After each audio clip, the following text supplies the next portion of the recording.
What's going on, YouTube? Welcome back to the YouTube channel. Today's video, we'll be talking about Colorado and what is Colorado's chances to beat Oregon. Colorado is coming into this week versus Oregon in week 4, 3-0, trying to make it 4-0. Colorado did lose their best player in Travis Hunter, which some people think was a dirty hit, which was a little dirty, obviously, but they lose him for a few weeks versus Oregon, USC. It's going to be a big loss. Point spread for this game is at 21, I believe, or 20. And, for Oregon. I think that's accurate. In my personal opinion, I do think Oregon's going to win this game by multiple scores. But I think Colorado can hang in there for a little bit. DeionSanders is an amazing quarterback. He's shown that he is legit at the college level.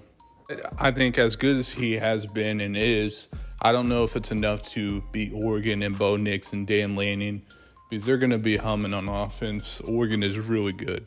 This game is going to be really fun for a lot of people, for a lot of fans. This is going to get a lot of eyeballs, and I think that's really good for college football.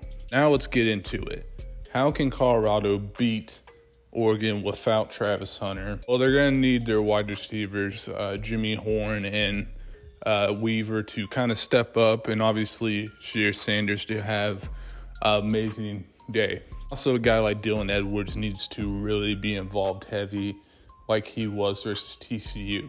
The way that they could beat Oregon is being explosive, and I think Colorado does have that potential, but it's going to be really tough. This Oregon defense is no letdown or no team you could just walk over, so it's going to be hard.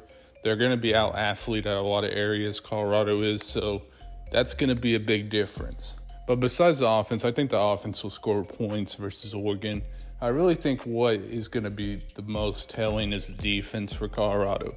I think that Oregon offense is just a juggernaut. I think they're really, really good, and that Colorado defense is not the best unit in the world. And, I don't really think they compete with Oregon on paper. And I don't see it on the field how they're going to. But if Colorado can manage to get stops, and you're not going to be able to stop them every time, but if you can get stops and let your offense be really good and keep yourself in the game, I think that would be impressive. Colorado's mindset, now, I don't think this is their mindset. I think that they think they can win the game. But I think Colorado can really make some moves and some waves if they could just compete with Oregon and stay in the game. I think one of the big goals of this game, obviously without Travis Hunter, is just to stay in the game. Just stay in the game, compete, be competitive. And I think that'll go a long way, because if you do that for recruits, for people around the country to say, hey, we competed, we hung in there with Oregon, they're the better team this year. We honor that, but we got to move on and keep moving forward. But just to compete in this game and be in the game would be huge for this program. And I think that's really important for them. Because Oregon's legit, man. I think Oregon is a top 10 team in college football right now. The way their offense is playing, the Dan Lanning's recruiting, they're really good. They're really good. They're going to, every position, more than likely, Oregon's going to have advantage, at least to athlete standpoint, just because of that recruiting that Oregon has done, the Dan Lanning stuff he's done in the transfer portal. But, you hear all the stuff that Colorado is this, Colorado is that. You never really know about Colorado because they have defeated a lot of odds. I didn't think they would be in a 3-0 position right now. So, I think that's an accomplishment in itself, even if you lose this game. Different schedule that Colorado has is really tough, man. They play Oregon and USC back-to-back weeks. And then they play Washington and Utah.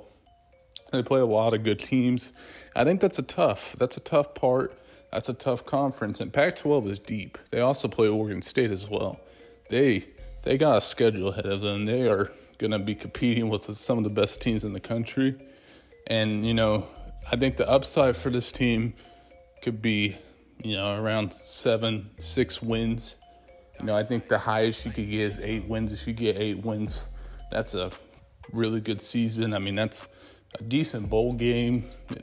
That just shows, hey, we could compete with anyone even in our first year. That would be really impressive. But realistically, I see this team finishing a 6-6 type of season.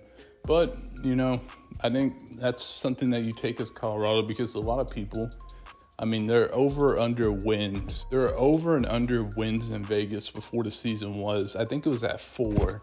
So they're literally 2 games away from hitting that over. I think they will, and that'll be really impressive for their part. I think I would feel more confident about this Oregon game and Colorado's chances, but, you know, it's tough. I think I would feel better about Colorado's chances if, you know, Colorado State didn't happen. If they blew them out and covered or whatever, I think I would be like, you know, I think Colorado has a better chance at, you know, potentially beating Oregon, but it's really foggy to see how they can beat Oregon now, especially without Travis Hunter, who is their best player on their team. Colorado's fun, though. You know, you got to give them that. And, you know, they have a long way to go. I think a lot of the people in that program would tell you, like, we don't want this to be the ceiling of our program. We want to go to higher ceilings and compete for championships. Colorado could do it. I think they could build a really good team in Boulder. Do it for me. Make sure you guys like, comment, subscribe. I'll see you guys next video. Peace.